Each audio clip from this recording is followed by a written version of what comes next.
నిన్నటి రేవంత్ కేసీఆర్ సభల్లో పసలేదు అన్నారు తెలంగాణ బీజేపీ చీఫ్ రామచంద్రరావు. ఇద్దరి డ్రామాలు చూసి ప్రజలు విసిగిపోయారన్న ఆయన కాళేశ్వరం పైన కూడా కీలక వ్యాఖ్యలు చేశారు.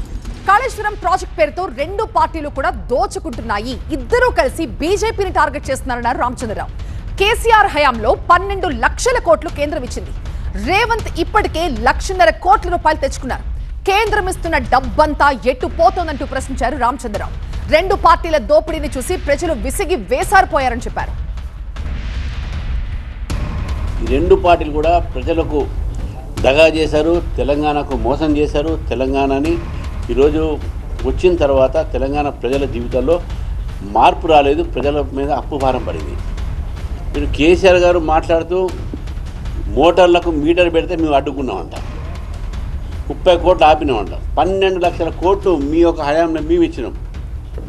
చర్చకు సిద్ధమా? మీరు రేవంత్ రెడ్డి గారు అడుగుతున్న ఈ 2.5 కోట్లు 1,00,000 కోట్లు మేము ఇచ్చినాం, చర్చకు సిద్ధమా? ఇద్దరితో చర్చకు సిద్ధం ఉన్నాను నేను.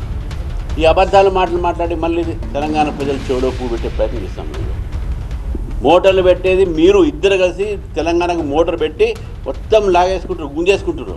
తెలంగాణ పీల్చుకుంటారు. మీరు ఒకరు పీల్చారు ఆల్రెడీ, ఇంకోటి పీల్చుకుంటారు.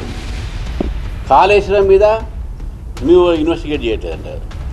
అరే కాళేశ్వరం ఇచ్చింది ఎక్కడ? మీరు ఇచ్చిందే మేడిగడ్డ తర్వాత సుందల, ఇవి 2-3 బ్యారెల్లు ఇచ్చేసి దీన్ని ఎంక్వైరీ చేయమని ఎందుకు చేస్తారంటే వాళ్ళు కూడా దాదాపు చేసి ఇక్కడ నేషనల్ డ్యామ్ సేఫ్టీ అథారిటీ వాళ్ళు మేము ఆ రోజు డిమాండ్ చేస్తే వాళ్ళు వచ్చి ఇక్కడ ఎంక్వైరీ చేస్తే ఇక్కడ ఆ కట్టడాల మీద జరిగినటువంటి ఒక అవకతవకల మీద, నాణ్యత మీద మేము మాట్లాడినాం.